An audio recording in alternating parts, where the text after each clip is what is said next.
ಎಲ್ಲ ನಮಸ್ಕಾರ. ಸ್ಟಂತಿಪ್ಪ ಯೂಟ್ಯೂಬ್ ಚಾನಲ್ಗೆ ತಮ್ಮೆಲ್ಲರಿಗೂ ಸ್ವಾಗತ. ಸ್ನೇಹಿತರೆ, ನಮ್ಮ ಹಳ್ಳಿಯಲ್ಲಿ ದೀಪಾವಳಿ ಹಬ್ಬವನ್ನು ಆಚರಣೆ ಮಾಡಿದ್ವಿ.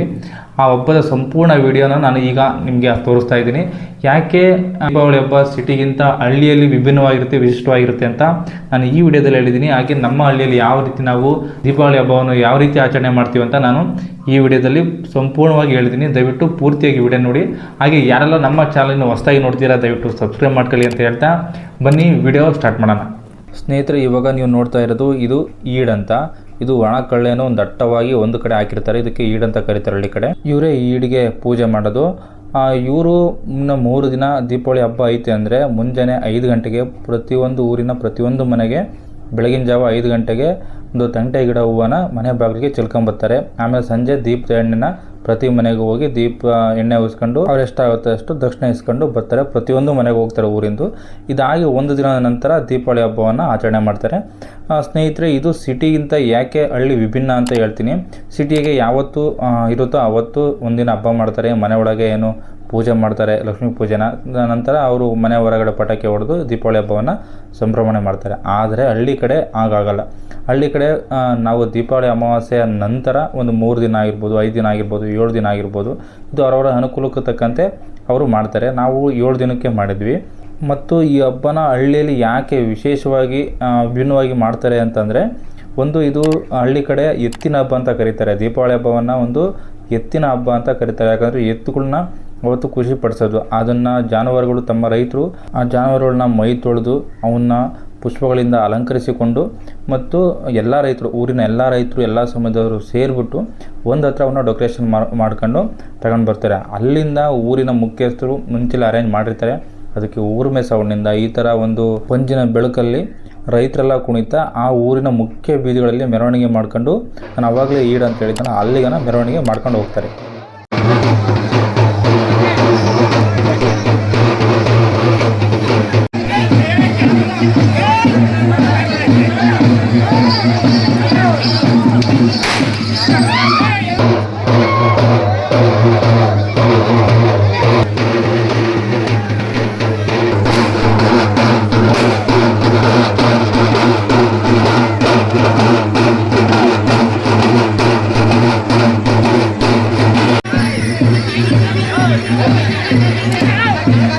ಈ ಮಧ್ಯೆ ಹಳ್ಳಿನ ಯುವಕರು ಏನು ಮಾಡ್ತಾರೆ ಅಂದರೆ, ಆ ಒಂದು ಜಾನುವಾರುಗಳು, ಆ ಒಂದು ಹಸುಗಳ ಮಧ್ಯೆ ಪಟಾಕಿ ಇಟ್ಟು ಅವು ಬೆದರೋದನ್ನು ನೋಡಿ ಒಂಥರ ಖುಷಿ ಪಡೋದು, ಅವಕ್ಕೂ ಒಂಥರ ಖುಷಿ ಪಡಿಸೋದು, ನಾವು ಅದನ್ನು ನೋಡಿ ಖುಷಿ ಪಡೋದು.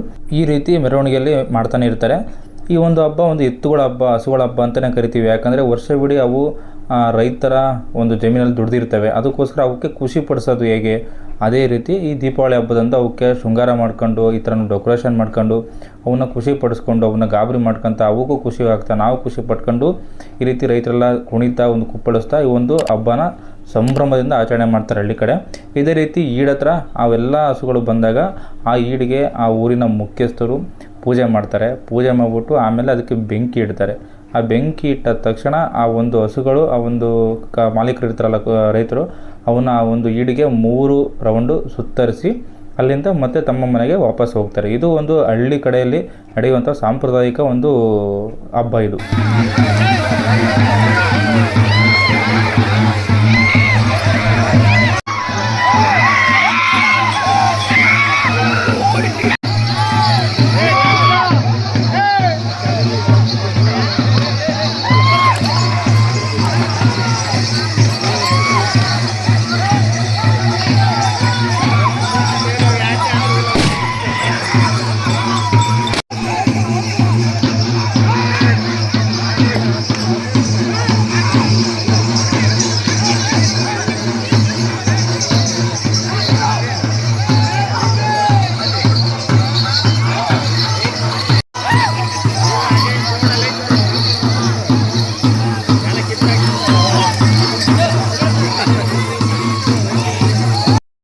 ಸಾಮಾನ್ಯವಾಗಿ ದೀಪಾವಳಿ ಹಬ್ಬವನ್ನು ಬೆಳಕಿನ ಹಬ್ಬ ಅಂತ ಕರೀತಾರೆ. ಆದರೆ ಹಳ್ಳಿ ಕಡೆ ದೀಪಾವಳಿ ಹಬ್ಬವನ್ನು ಎತ್ತುಗಳ ಹಬ್ಬ, ಹಸುಗಳ ಹಬ್ಬ ಅಂತ ಕರಿತೀವಿ ನಾವು.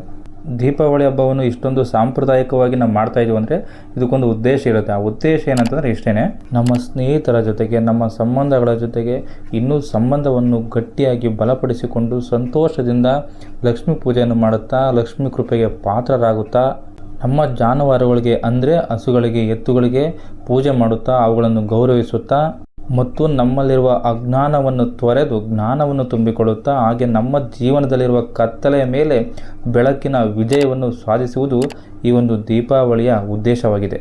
ಇದಿಷ್ಟು ನೋಡಿರಲ್ಲ ಸ್ನೇಹಿತರೆ, ಈ ರೀತಿ ಹಳ್ಳಿ ಕಡೆ ದೀಪಾವಳಿ ಹಬ್ಬವನ್ನು ಆಚರಣೆ ಮಾಡ್ತಾರೆ. ನೀವು ಯಾರ್ಯಾರು ನೋಡ್ತಾ ಇದ್ದೀರಾ, ನಿಮ್ಮ ಹಳ್ಳಿಗಳಲ್ಲಿ ನಿಮ್ಮ ಊರುಗಳಲ್ಲಿ ಯಾವ ರೀತಿ ದೀಪಾವಳಿ ಹಬ್ಬವನ್ನು ಆಚರಣೆ ಮಾಡ್ತಾರೆ ಅಂತ ಕಮೆಂಟ್ ಮಾಡಿ.